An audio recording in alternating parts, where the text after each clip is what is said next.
In this video, we will discuss about the reason behind p53 activations when this BH3 mimetics happens.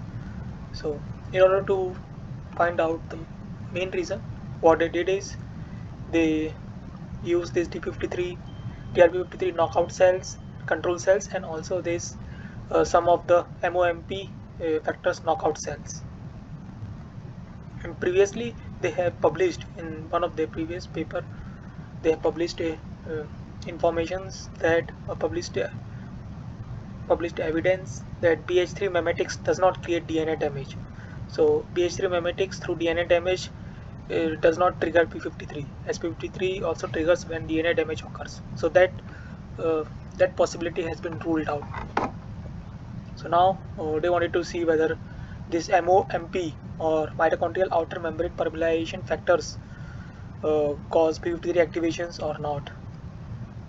As the intrinsic apoptosis occurs, one of the ways by intrinsic apoptosis occurs is through this MOMP. So they did it is they use this knockout cells, where they use T53 knockout cells and Buck's knockout cells. So in this case, first they use this AF47A cell lines in this case, and for the control they see an increase in the p53, and for TRP53 knockout they do not see any increase in the p53, and neither in the case of where it is triggered with this S63845 or Nutinal 3A, as this is the positive control who triggers p53 directly, and in this inhibitors, that is pro-survival proteins or pro-survival proteins, pro-survival proteins inhibitors are being inhibited by this S63845, but both of them does not triggers TP53 activations as it is being knocked out. But in the case of this Buck and Buck's knockout, what they have find out that in this case there is a triggering of this p53, even these MOP factors are absent. So we can see that when this S63845 is introduced, they also see a p53, and in the positive controls, when they use Nutinal 3A, they see a high increase in the p53, indicates that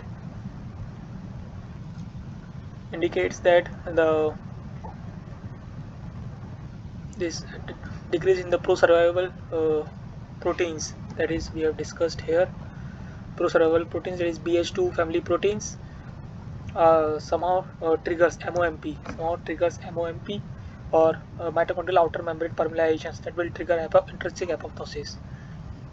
And this similar results they have observed for these 560 cell lines, that is when they use these MCL inhibitors or pro-survival proteins inhibitors, they see increase in the p53, and the results are quantified in the panel B between control and Buck knockout cell lines. Here we can see that in the case of Buck's knockout, we see a less increase in the p53 compared to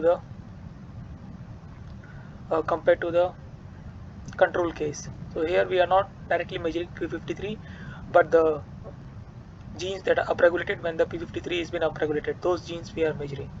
So such as NOXA, PUMA, P21, BAME, and we have find out that in the case of Buck's knockout, these increase are low compared to the control. And similar results we have seen for 560 cell lines. So all this indicates that there is upregulations of this MOMP occurs, and that will trigger further activations of p53.